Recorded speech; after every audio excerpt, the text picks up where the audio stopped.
Assalamualaikum warahmatullahi wabarakatuh. Alhamdulillah wassalatu wassalamu ala rasulillah wa ala alihi wa sahbihi wa mawala amma ba'dan. Teman-teman sekalian, pada video kali ini saya akan membahas mengenai mengapa ada perbedaan madhab dan juga perbedaan pendapat di kalangan para ulama yang tentunya membuat kita sedikit bingung mana yang pendapatnya lebih baik ataupun pendapatnya lebih sahih dan juga pendapatnya yang tidak sahih. Tapi sebelumnya bagi teman-teman yang belum subscribe, silahkan subscribe terlebih dahulu agar channel ini bisa lebih berkembang dan juga lebih bermanfaat. Terima kasih. Kita lanjut ke pembahasan mengenai mengapa ada perbedaan madhab dan juga perbedaan pendapat di kalangan para ulama. Perbedaan antara madhab fikih dalam Islam merupakan rahmat dan kemudahan bagi umat Islam. Khazanah kekayaan syariat yang besar ini adalah kebanggaan dan izzah bagi umatnya. Perbedaan fuqaha hanya terjadi dalam masalah-masalah cabang dan ijtihad fikih, bukan dalam masalah inti atau dasar dan akidah. Tidak pernah kita dengar dalam sejarah Islam perbedaan fikih antara madhab menyeret mereka kepada konflik bersenjata yang mengancam kesatuan umat Islam. Sebab perbedaan mereka dalam masalah parsial yang tidak membahayakan. Perbedaan dalam masalah akidah sesungguhnya yang dicela dan memecah belah umat Islam serta melemahkan eksistensinya. Pangkal perbedaan ulama adalah tingkat berbeda antara pemahaman manusia dalam menangkap pesan dan makna, mengambil kesimpulan hukum, menangkap rahasia syariat, dan juga memahami ilat dari hukum. Semua ini tidak bertentangan dengan kesatuan sumber syariat, karena syariat Islam tidak saling bertentangan satu dengan yang lainnya.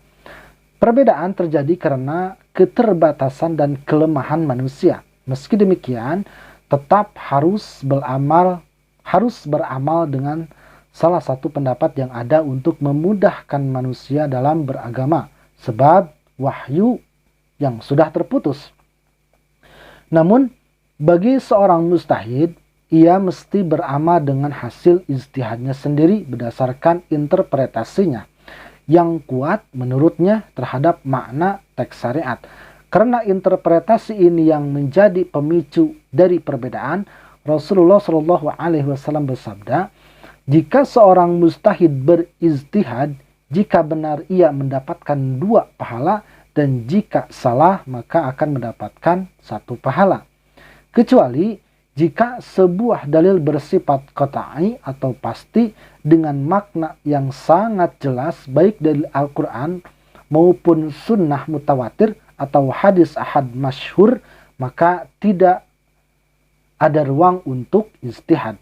Adapun sebab perbedaan ulama dalam teks yang bersifat dhanni, yaitu lawan dari kata qat'i, atau yang lafadznya mengandung kemungkinan, maksud saya kemungkinan makna lebih dari 1, adalah sebagai berikut.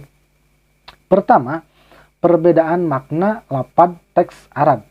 Perbedaan makna ini bisa disebabkan oleh lafadz tersebut umum atau mujmal, atau lafadz yang memiliki arti lebih dari 1 makna atau mustarok, atau makna lafadz memiliki arti umum dan khusus, atau lafadz yang memiliki makna hakiki atau makna menurut adat kebiasaan dan lain sebagainya. Contohnya, lafadz quru memiliki 2 arti. Yang pertama haid, dan yang kedua artinya suci, yaitu dalam surah Al-Baqarah ayat 228. Atau lafadz perintah amr bisa bermakna wajib atau bermakna anjuran. Lafadz nahyi memiliki makna larangan yang haram atau memiliki makna larangan yang makruh. Contoh lainnya adalah lafadz yang memiliki kemungkinan 2 makna antara umum atau khusus adalah di dalam surah Al-Baqarah ayat 206. Tidak ada paksaan dalam agama. Apakah ini informasi memiliki arti larangan atau informasi tentang hal sebenarnya? Kedua, perbedaan riwayat. Maksudnya adalah perbedaan riwayat hadis. Faktor perbedaan riwayat ada beberapa. Di antaranya, yang pertama, hadis itu diterima sampai kepada seorang perawi namun tidak sampai kepada perawi lainnya. Atau sampai kepadanya namun jalan perawinya lemah dan sampai kepada lainnya dengan jalan perawi yang kuat. Atau sampai kepada seorang perawi dengan satu jalan, atau salah seorang ahli hadis melihat satu jalan perawi lemah namun yang lain menilai jalan itu kuat. Atau dia menilai tidak ada penghalang untuk menerima suatu riwayat hadis. Perbedaan ini berdasarkan cara menilai layak tidaknya seorang perawi sebagai pembawa hadis. Atau sebuah hadis sampai kepada seseorang dengan jalan yang sudah disepakati, namun kedua perawi berbeda tentang syarat-syarat dalam beramal dengan hadis itu, seperti hadis mursal. 3. Perbedaan sumber-sumber pengambilan hukum. Ada sebagian berlandasan super istisan, perkataan para sahabat, istishab, satu dara'i, dan sebagian ulama tidak mengambil sumber-sumber tersebut. Yang keempat, perbedaan kaidah usul fikih. Seperti kaidah usul fikih yang berbunyi, nas umum yang dikhususkan tidak menjadi hujah atau pegangan. Mafhum, artinya pemahaman eksplisit, nas tidak dijadikan dasar atau tambahan terhadap nas Quran dalam hukum adalah nasah, yaitu penghapusan. Kaidah-kaidah ini menjadi perbedaan di antara para ulama. Yang kelima, ijtihad dengan kias. Dari sinilah perbedaan ulama sangat banyak dan luas, sebab kias memiliki asal, syarat, dan ilat. Dan ilat memiliki sejumlah syarat dan langkah-langkah yang harus terpenuhi sehingga sebuah prosedur kias bisa diterima. Disinilah muncul banyak perbedaan hasil kias, di samping juga ada kesepakatan antara para ulama. Keenam, pertentangan, kontradiksi, dan tarjih antar dalil-dalil. Ini merupakan bab luas dalam perbedaan ulama dan diskusi mereka. Dalam bab ini ada yang berpegang dengan takwil, ta'lil, kompromi antara dalil yang bertentangan, penyesuaian antara dalil, penghapusan salah satu dalil yang bertentangan. Pertentangan terjadi biasanya antara nas-nas atau antara kias, atau antara sunnah baik dalam perkataan Nabi dengan perbuatannya atau dalam penetapan-penetapannya. Perbedaan sunnah juga bisa disebabkan oleh penyipatan tindakan Rasulullah SAW dalam berpolitik atau memberi fatwa. Dari sini bisa diketahui bahwa ijtihad ulama, semoga Allah membalas mereka dengan balasan kebaikan, tidak mungkin semuanya merepresentasikan sebagai syariat Allah yang turun kepada Rasulullah. Meski demikian, kita memiliki kewajiban untuk beramal dengan salah satu dari perbedaan ulama.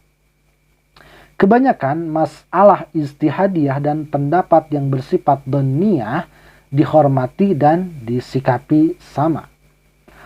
Teman-teman sekalian, perbedaan ini tidak boleh menjadi pemicu kepada asobiyah atau fanatisme golongan, ataupun permusuhan, perpecahan yang dibenci oleh Allah Subhanahu wa Ta'ala antara kaum muslimin yang disebut Al-Quran sebagai umat bersaudara, yang juga diperintahkan untuk berpegang teguh dengan tali Allah Subhanahu wa Ta'ala.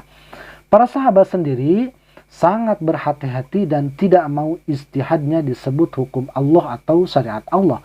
Namun mereka menyebut, ini adalah pendapatku, jika benar ia berasal dari Allah, dan jika salah maka ia berasal dari saya dan dari setan. Di antara nasihat yang disampaikan oleh Rasulullah SAW kepada para pasukannya, baik pasukan yang dipimpin langsung oleh Rasulullah ataupun tidak, adalah jika kalian mengepung suatu benteng dan mereka ingin memberlakukan hukum Allah, maka jangan kalian terapkan mereka dengan hukum Allah, namun berlakukan kepada mereka dengan hukummu, karena engkau tidak tahu apakah engkau tepat dalam menerapkan hukum Allah kepada mereka atau tidak. Hadis riwayat Imam Ahmad, Tirmidzi, dan Ibnu Majah. Ini menegaskan tentang ketetapan ijtihad. Jadi teman-teman, itulah pembahasannya. Saya cukupkan sekian. Mudah-mudahan bisa bermanfaat. Wassalamualaikum warahmatullahi wabarakatuh.